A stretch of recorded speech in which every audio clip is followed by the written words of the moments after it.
Saudi আরব ও সংযুক্ত আরব আমিরাত থেকে ৭০,০০০ মেট্রিক টন সার আমদানির প্রস্তাবে অনুমোদন দিয়েছে সরকার।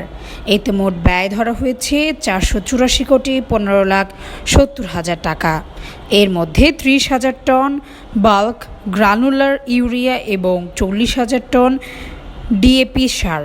মঙ্গলবার সচিবালয়ে মন্ত্রিপরিষদ বিভাগের সম্মেলন কক্ষে অর্থ উপদেষ্টা ডক্টর সালেউদ্দিন আহমেদের সভাপতিত্বে অনুষ্ঠিত সরকারি ক্রয় সংক্রান্ত উপদেষ্টা পরিষদ কমিটি ও অর্থনৈতিক বিষয়ক উপদেষ্টা পরিষদ কমিটির বৈঠকে এই প্রস্তাবের অনুমোদন দেওয়া হয়েছে।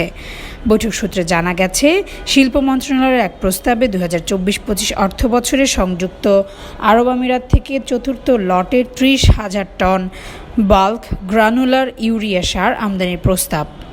সংযুক্ত আরব আমিরাতের ফার্টিগ্লোব ডিস্ট্রিবিউশন লিমিটেডের কাছ থেকে এই সার কিনতে ব্যয় ধরা হয়েছে ১৩৮,১৬,৫০,০০০ টাকা।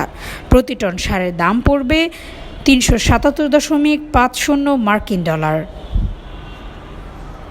Desk report, সমযোগ।